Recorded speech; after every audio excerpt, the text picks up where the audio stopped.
신기한 기후학교. 오늘은 이웃집 태양광 시간이죠. 에너지 협동조합에 대해서 이야기를 해보려고 하는데요.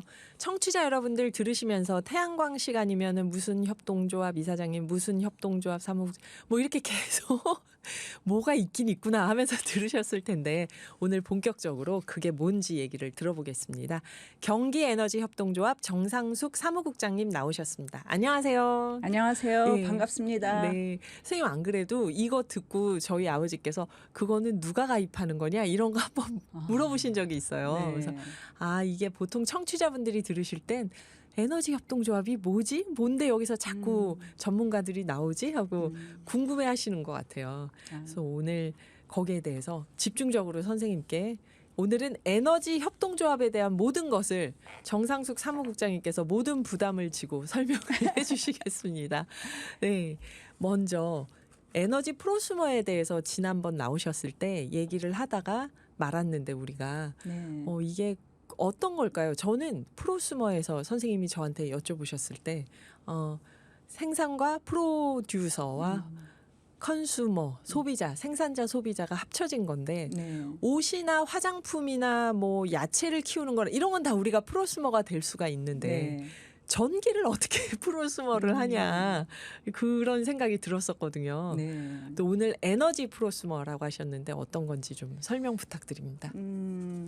사실 이전에 석탄이나 원자력 발전으로 개개인이 프로슈머가 되는 건 힘들죠. 네. 그때 우리 그 진행자님도 말씀을 하셨는데 네. 원전을 집 앞에 둘 수 없잖아요. 그렇죠. 화력 발전소를 신선했었는데요. 앞들에다 세울 수는 없죠. 네. 신선했었는데 그런데 재생에너지는 그게 가능한 거예요. 그래서 실제로 아까 조금 전에 방송할 때 들었는데 대부도에 가니까 태양광 발전소를 많이 볼 수 있었습니다. 네, 이 얘기를 네. 들었거든요. 네. 그게 보통 3kW 태양광일 거예요. 3kW 태양광이 4인 가구가 사용할 수 있는 전기가 나온다고 해요. 3kW 네, 정도면. 네, 그래서 네. 3kW 태양광을 많이 설치하는데 이렇게 그 설치한 사람들은 재생에너지를 생산하고 있기 때문에 에너지 프로슈머라고 얘기할 수 있는 거죠. 생산하고 소비까지 같이 하니까. 그러면 에너지 프로수머는 기본적으로 이제 재생에너지, 태양, 바람, 물, 흙 네. 이런 데서 에너지를 얻는 건 우리가 네. 프로수머가 될 수 있다. 네. 네. 알겠습니다. 그러면은 이제 이 재생에너지를 어떻게 생산하냐 할 때 물론 뭐 여기저기 전화해서 우리 집에 태양광 하나를 달면 되는 거지만 이렇게 특별하게 햇빛 발전 협동조합, 에너지 협동조합을 하시는 데는 또 그럴 만한 이유가 있을 것 같아요. 네. 그 에너지 협동조합이 경기도만 일단 전국은 우리가 아직 모르겠고 전국도 자료는 있지만, 네. 경기도만 일단 이 청취자분들이 대부분 서울, 경기, 인천 지역에 산다고 생각하고 에너지 협동조합이 어떤 현황인지 어떻게 있는지 좀 설명을 해주시면 좋겠어요. 우리 청취자분들이나 경기도민들이 자부심을 가져도 되는 게 경기도에 있는 에너지 협동조합이 가장 활성화되고 있고 모범 사례가 되고 있습니다. 네. 그래서 경기도에 현재 시민 참여형 에너지 협동조합을 말씀드리는 건데요. 현재 35개가 있어요. 35개요. 네. 우리가 31개 시군구니까 어떤 시군에는 막 2개, 3개씩 네, 4개 되는 지역도 있어요. 네. 근데 지난번 그렇군요. 말씀드렸듯이 아직 양주랑 과천은 시민 참여형 에너지 협동조합이 없는 상태예요. 네. 네. 양주, 과천 빼고도 35개다 지금. 네. 네. 그러면 계속 지금 가입을 희망하는 데도 생겨나고 있어요. 그러면 이제 저희 아버지의 궁금증 이거는 어떻게 하면 되냐, 어떻게 참여할 수 있냐. 네. 경기도민이든 전국이든 상관이 없을 것 같아요. 네. 근데 이제 가장 좋은 거라고 생각하면은 자기 지역에 있는 협동조합에 가입하면 됩니다. 아주 심플해요. 전화 한 통하면 가입할 수 있어요. 근데 네. 이게 이제 협동조합은 보통 출자금이 있잖아요. 네. 저희 생활협 생협에 가서 두부를 살 때도 출자금 내면 이게 할인이 되던데 네. 아무래도 이건 에너지니까 출자금이 많겠죠. 예, 출자금이 사실 사회적 협동조합에서는 이전에 일자당 1만 원인 데도 있었어요. 네. 예, 근데 요즘은 보통 일자당 10만 원이고요. 10만 원은 주식처럼. 네. 근데 주식하고 좀 다른 개념이 막 요동치지는 않죠. 10만 원의 출자금을 내면 그 협동조합 조합원으로 가입할 수 있고 네. 협동조합에서 조합원이라는 개념은 그냥 단지 10만 원을 출자하고 그냥 가만히 있는 사람이 아니라 운영자인 거예요. 조합원 곧 운영자다. 의결권이나 네, 이런 게 의결권을 있나요? 다 행사할 수 있고 내가 10만 원으로 일자를 가입하든 정말 1,000만 원으로 100자를 가입하든 네. 똑같이 1인 1투표를 행사할 수 있는 의결권이 있어요. 그럼 이거 들으시고 또 아이 그러면 다 10만 원 내지 누가 1,000만 원 내? 하지만 여러분 그게 아닙니다. 네. 출자를 하시면 배당금이 있습니다. 맞아요. 의결권은 모두 다 1인 1표지만 네. 이게 이제 또 저희 아버지의 궁금증입니다. 네. 사실은 이게 궁금하셨으니까 윤은상 이사장님이 나오셔서 수원 햇빛발전 역시. 협동조합 그분이 이 네. 배당금 얘기를 지나가면서 하셨어요. 네. 그러니까 야 그게 뭔데 뭘 하면 배당금도 있냐 하고 궁금해하시더라고요. 우리 윤은상 이사장님이 말씀을 하셨는지 모르겠는데 네. 저는 수원 시민 햇빛발전 수원 시민 햇빛발전 사회적 협동조합을 정말 어디나 자랑하고 싶은 게 동부 차고지에 820kW를 건립하면서 네. 15억 중에 13억 5천만 원을 시민들과 함께 했어요. 와. 90% 정도를 했는데 네. 사실 경영상 은행 이자율보다 훨씬 높은 배당을 주거든요. 정말요? 네, 그렇다면 보통이 선택하지 않는 건데 우리 시민참여형 에너지 협동조합의 정신을 한껏 살린 거죠. 와, 그런 자랑 전혀 안 하시더라고요. 그러니까 왜 이렇게 겸손하셨는지 모르겠네요. 저는 그게 너무 자랑스러워요. 네. 그래서 어디 가서나 자랑하는 부분인 거고요. 그래서 저희가 그 출자금에 대해서 네. 배당을 해요. 출자금은 특히 소득세 이자 펀드 소득세에 대한 이익에 펀드 대한 배당에 소득세. 대한 소득세율이 굉장히 낮아요. 네. 그러니까 상대적으로 유리한 거고 작년에 보통 통상적으로 에너지 협동조합에서 출자금에 대한 배당을 5.5% 이상을 했어요. 그러면 이거는 네. 무슨 뭐 기후 위기에 우리 시민들이 이렇게 대응해야 됩니다 차원이 아니라 재테크 차원에서도 나쁘지 않은. 제가 그래서 예를 좀 들어드리면 네. 저희가 경기에너지협동조합이 지난번에 경기도 장애인 복지 지원센터에 네. 100kW 태양광 발전소를 건립하기 위해서 조합원들한테 광고를 했거든요. 네네. 많은 사람한테도 광고를 하고 10여일 만에 3,500 정도가 모여졌어요. 그러니까 이 정도로 아시는 분은 안다라는 말씀을 좀 드리고 싶고 또 이제 우리 아버님이 염려하실 것 같은 네. 위험한 건 없어? 라는 생각을 좀 하실 그렇죠. 것 같아요. 저축은행 이자율 높다고 넣었더니 갑자기 없어지더라 막 이런 어르신들 계시거든요. 맞아요. 그런데 이제 저희가 발전소를 통해서 전기를 생산하는 것이 판매되는 것이 한정과 또 기업이에요.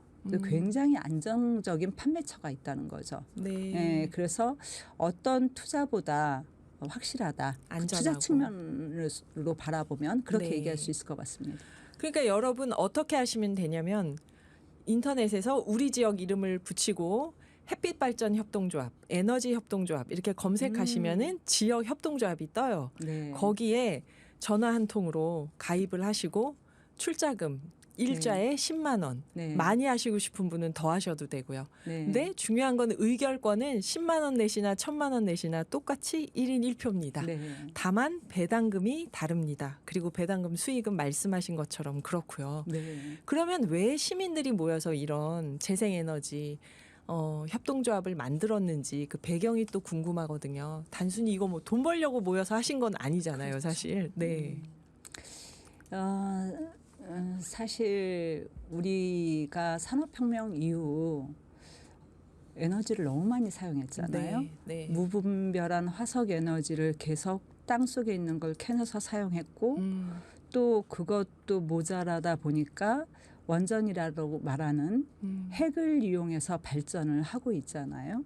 화석은 계속 온도 상승을 일으켜서 지금 1.5도씨라는 티핑 포인트를 네. 넘길 것 같은 위험에 처해 있고 원자력 발전소는 얼마 전에 2011년도에 있었던 후쿠시마 원전 폭발 사고가 있었고요. 네.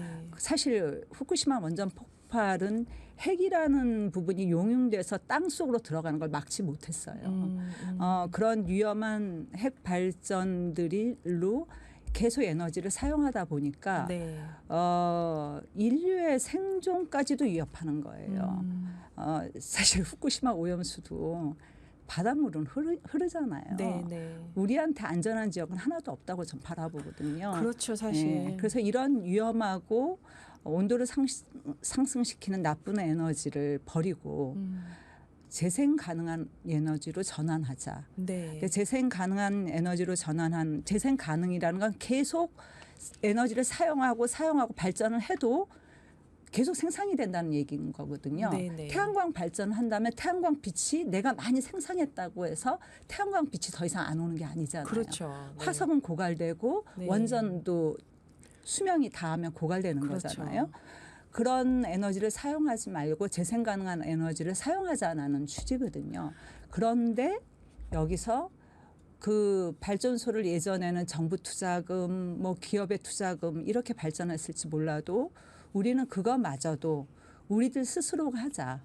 시민들과 함께 모여서 하자. 그래서 시민들과 함께 모여서 만드는 재생에너지 그리고 1인 1표가 행사되는 민주적 절차를 거치는 협동조합을 통해서 하자라는 게 가장 큰 핵심입니다. 네, 그걸 어디서 보니까 에너지 민주주의 그렇게 표현을 하더라고요. 정말 그래서 좋은 표현이네요. 예, 거대 재벌이나 기업이나 큰 권력을 가진 맞아요. 기관이 아니라 네. 프로수머가 결국 소비하는 사람들이 생산할 수 있도록 하는 네. 거다.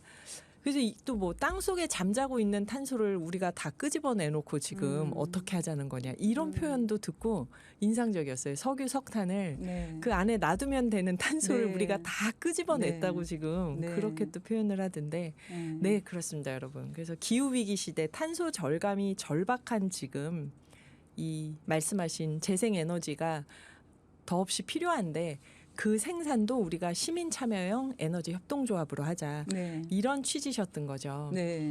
근데 여기 보니까 경기도 에너지 비전 2030 네. 에너지 협동조합 100개 만들기 이런 게 있더라고요. 네, 네. 그러면 그 경기도 에너지 비전 2030이 선언되기까지 좀 과정이 있는데요. 네. 일단 2011년도에 후쿠시마 원전이 3기가 폭발을 했고 그렇죠. 그러다 보니까 유럽에서 그러니까 원전 폐기를 진행하던 게 더 가속화됐고 일본은 원전 가동을 멈췄고요. 네. 우리나라 경기도 특히 경기도에서는 환경운동연합과 시민사회단체 특히 YWCA, YMCA 이런 시민사회단체와 녹색당 네. 또 천주교 이렇게 종교교회랑 함께 이렇게 위험한 에너지는 안 된다. 원전을 탈피하고 그걸 탈핵이라고 보통 얘기하거든요. 네, 네. 원전을 폐기하고 지속 가능한 에너지로 전환하자 이런 움직임이 있었어요. 움직임이 있어서 탈핵 에너지 전환 네트워크가 또 출범을 했고 그런 가운데 사실 원전인 같은 거나 화석 발전소 같은 경우에는 발전할 때 열이 계속 끌어올리기 때문에 냉각수로 찬물을 부어줘야 되거든요. 네. 그러다 보니까 바닷가에 설치되는 거예요. 네, 네. 바닷가에 설치되다 보니까 그쪽에서 전기는 생산이 되는데 사용자는 수도권이잖아요. 맞아요. 그러니까 이 전기를 멀리 갖고 수도권으로 와야 보내야 되죠. 되는 네, 거예요. 네. 수도권으로 보내야 되니까 송전탑이 송전탑. 필요한 거죠. 송전탑이 있는 곳, 송전선이 지나가는 곳을 보면은 참 연약하고 약한 사람들이 많은데 그래서 여기서 예전에 읽었던 구절 중에 전기는 눈물을 타고 흐른다고 하거든요. 그래서 지역 차별이 있다는 거죠. 네. 거기서 연약하고 네. 약한 곳을 선택한대요. 그래서 그런 걸로 토대로 사실 밀양 할머니들이 거의 목숨을 건 투쟁을 송전탑 하거든요. 반대를 하셨었죠. 실제로 2명이 돌아가셨고 네, 네. 그렇게 반대 운동을 하고 이러다 보니까 이렇게는 안 되겠다는 사회적 인식이 공유가 됐던 것 네, 같아요. 네. 그래서 충청도, 서울과 함께 경기에서도 경기도 에너지 비전 2030을 2015년도에 선포를 해요. 네. 비전 선포를 해요.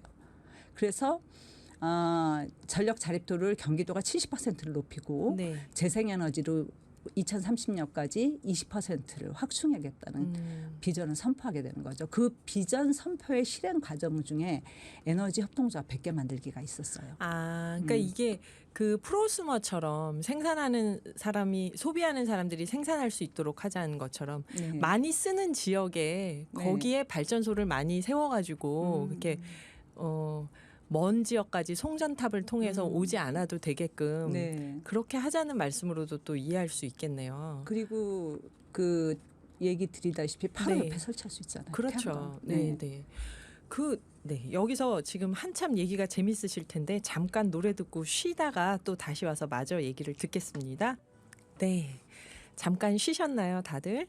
자, 그러면 이야기를 또 계속 이어가 볼게요. 정상숙 선생님께서 2015년에 그래서 경기도에 에너지 이 협동조합을 우리 100개를 만들자 하고 선언을 하고 일을 실행하셨다고 했는데 출범하셨다고 했는데 그럼 그동안 우리가 한 35개를 만든 거네요. 또 앞으로 나머지 35개, 65개를 또 계속 만들어야 되는 거잖아요. 네. 이걸 그동안 어떻게 만들어 오셨는지 또 앞으로 어떻게 이거를 계속 만들어갈 계획이신지 궁금합니다. 네. 저희가 이제 경기 에너지 협동조합이 경기도의 에너지 전환을 위해서 설립되고 나서 네. 설립된 게 2018년도거든요. 그때까지 에너지 협동조합이 8개소가 있었어요. 네. 근데 지금 35개소로 늘어난 거죠. 그래서 저희는 이런 협동조합을 만들 때 에너지 비전 선포라는 근거가 있었기 때문에 그 경기도에서 도민에너지 프로슈머 양성교육과 경기쿠 사회적 경제 지원 조직 에너지 분야로 사업비를 받아요. 받아서 지속협과 시민사회단체, 지속협 시민사회단체 또 기존에 있던 협동조합들의 도움으로 또한 여기서는 그때는 에너지가 이렇게 핫하지 않을 때라서 네. 서울과 경기에 있는 모든 에너지 전환 전문가가 총동원해서 교육과 현장 탐방과 실습을 진행했어요. 사람들이 아직 잘 모르니까 네. 이게 뭐가 이렇게까지 해야 되는 건지 잘 네. 모르니까 그렇군요. 교육을 하셨겠군요. 네, 그래서 교육을 5강 내지 10강을 해서 토론회까지 열기도 했거든요. 네. 근데 이제 교육을 하고 나면 현장 탐방을 가는데 협동조합에 관심이 지대한 곳은 협동조합 중심으로 현장 탐방을 해요. 그래서 발전소를 보고 네. 또 그 협동조합이 어떻게 설립되고 이익 분배는 어떻게 하고 사회적 공헌 활동은 어떻게 하는지 이런 것들을 설명을 듣다 보면 네, 네.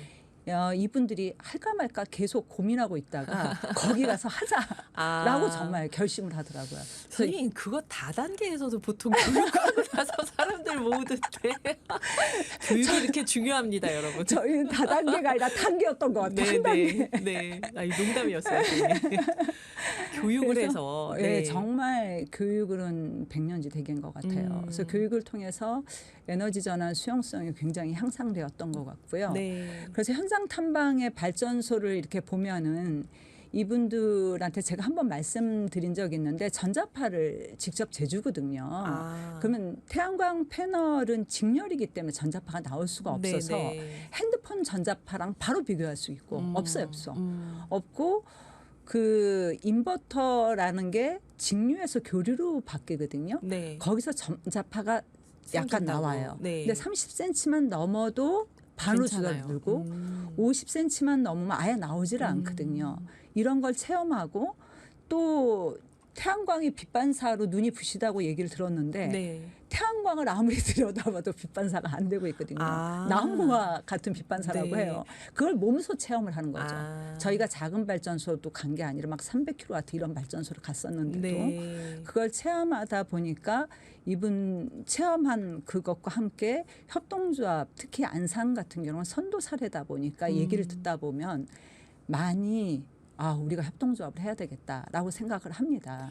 진짜 큰 일을 하신 거네요. 협동조합 형태도 그렇고 태양광에 대한 편견이나 오해를 직접 교육을 하고 탐방을 하고 하면서 그러면서 이게 하나하나 만들어진 거네요. 35개까지. 맞아요. 네. 그래서 지금은 시민 참여형 에너지 협동조합이 오히려 가입을 하겠다고 들어오는 상태가 네. 되는 것 같아요. 아유, 말씀을 계속 더 들어야 되는데 지금 2분이 좀 못되게 시간이 남아서요. 하고 싶은 말씀 마지막으로 들으면서 인터뷰 마무리해야 될 것 같습니다. 네. 하시고 싶은 말씀. 네. 그 경기도에는 시민 참여형 에너지 협동조합이 31개 시군에 35개가 있잖아요. 저희는 각 시군에서 에너지 공동체로 시민들이 참여하여 재생 가능 에너지를 생산하고 싶고 다시 시민들과 이익을 공유하는 선순환 구조를 만들어가고 싶습니다. 우리는 산업혁명 이후 너무 많은 에너지를 썼거든요. 지금도 기온은 네. 계속 올라가고 있고요. 그레타 툰베리의 말처럼 자녀들의 미래를 우리가 훔쳐서 사용했다고 얘기할 수 있는 거죠. 네네. 그래서 우리 협동조합들은 시민들과 함께 출자를 해서 그걸로 재생 가능한 에너지를 만들어서 기후 위기 지속 가능한 이 인류 시대를 더 만들고 싶은 거죠. 그래서 얼마 전에 모두 원전을 독일이 폐기했잖아요. 아, 네. 독일이 폐기한 데서 협동조합이 총 5,267개가 있다고 해요. 아, 그리고 조합원 수가 2,060만 명이 있다고 그래요. 그래서 네. 제가 독일 인구랑 비교해 보니까 4분의 1이 되더라고요. 네. 네. 여러분 그렇다고 네. 합니다. 네. 선생님 말씀 진짜 마지막 수치에서 딱 마음에 와닿네요. 네. 정말 감사합니다, 선생님. 네, 지금까지 경기에너지협동조합 정상숙 사무국장님이셨습니다. 4부에서 뵐게요.